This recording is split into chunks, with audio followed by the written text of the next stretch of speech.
বন্ধুরা, লিপি কিচেনে আপনাদের সবাইকে স্বাগত। তো আমি আজকে ফুলকপি রেজালা বানিয়েছি। এটা খেতে খুবই টেস্ট লাগে। আমি যেইভাবে রান্না করেছি এইভাবে রান্না করে বাড়িতে একবার খেয়ে দেখবেন। এটা লুচি, পরোটা, পোলাওর সাথে খেতে খুবই ভালো লাগে। আপনারা বাড়িতে অবশ্যই ট্রাই করবেন। যদি ভিডিওটি ভালো লাগে আমার চ্যানেলটি সাবস্ক্রাইব। ফুলকপিগুলো ভালো করে ধুয়ে সিদ্ধ করে নিয়েছি। এখানে একটা বড় সাইজের ফুলকপি আছে। এখন আমি এটা ভেজে নেব। এটা বসিয়ে দিয়েছি। এখানে 5 চামচ তেল আছে, তেলটা দিয়ে দিয়েছি। এখন ভেজে নেব কপিগুলো।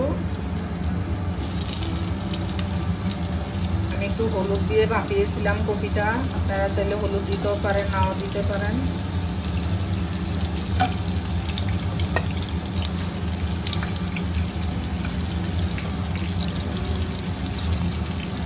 নুন দিয়ে দেব, আর হলুদ দেব না। ভাপার মধ্যে হলুদটা দিয়েছি, কপিটা হলুদ হলুদ হয়ে গেছে। হালকা একটু ভেজে নেব। আজ আমি মশলাটা করে নেব। এখানে 7-8টা কাজু বাদাম আছে, কিশমিশ আছে 10-12টা, 1 চামচ চাল মগরা আর 1 চামচ পোস্ত আছে। আমি গরম জলে ভিজিয়ে রেখেছিলাম। মশলাটা মিক্সড করে নেব, পেস্ট করে নেব ভালো করে। তার মধ্যে আমি 2টো কাঁচা লঙ্কা দিলাম। এখন পেস্ট করে নেব অল্প একটু জল দিয়ে। হালকা ভেজে নিয়েছি, কপিটা হয়ে গেছে। এখন নামিয়ে নেব। এই যে তেলটা রয়ে গেছে কপি ভাজার, আমি তেলটার মধ্যে একটু সাদা জিরে ফোড়ন দেব। সাদা জিরেটা দিলাম, 2টো এলাচ দেব, 2টো দারচিনি, 2টো লং দেব, একটু জৈত্রিক দেব, একটু ভেঙে দেব, 1 চামচ ঘি দিয়ে দেব। একটু ভাজা ভাজা হবে, তা গন্ধ বেরোবে।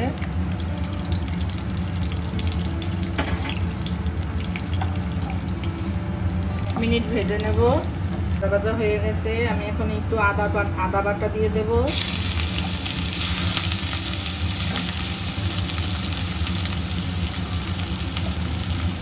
চামচ জিরের গুঁড়ো দেব,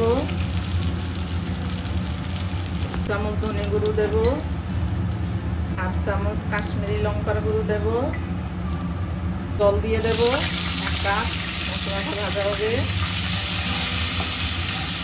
1 চামচ নুন দিয়ে দেব।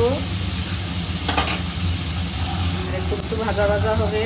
মশলাটা ভাজা ভাজা হয়ে গেছে। আমি এখন এই মশলাটা করে রেখেছিলাম কাজু পোস্ত, এটা দিয়ে দেব। বাটি ধুয়ে জল দেব। জল দিয়ে দেব একটু পরিমাণ মতো, 1 কাপ। এখন নেড়ে নেব মশলাটা। এই মশলাটাও ভাজা ভাজা করব।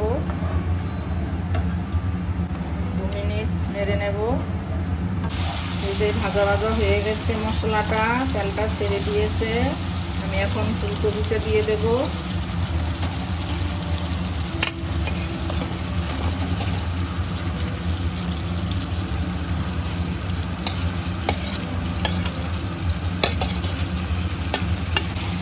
নেড়ে নেব।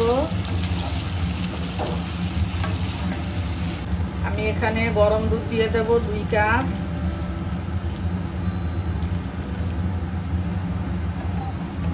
এখন নেড়ে ঢাকা দিয়ে রাখবো 5 মিনিট।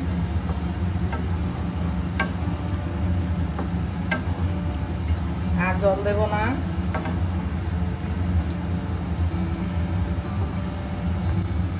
এই যে 5 মিনিট হয়ে গেছে। আমি ঢাকনাটা তুলে নেব।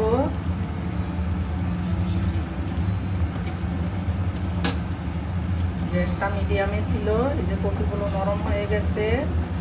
নামিয়ে নেব। তার আগে আমি দেব 1 চামচ চিনি দেব,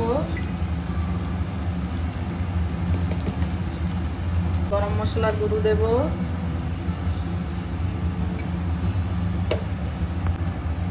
1 চামচ গোলাপ জল দেব।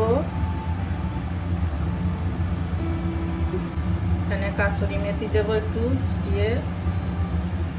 এই যে কতটা সুন্দর হয়েছে দেখতে। আপনারা এরকম ভাবে রান্না করে খেতে পারেন নিরামিষ কপি রেজালা।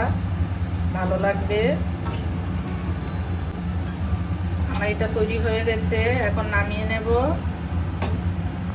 যে বন্ধুরা, আমার ফুলকপি রেজালাটা তৈরি হয়ে গেছে। আমার পুরো ভিডিওটা দেখবেন, যদি ভালো লাগে আমার চ্যানেলটি সাবস্ক্রাইব করবেন।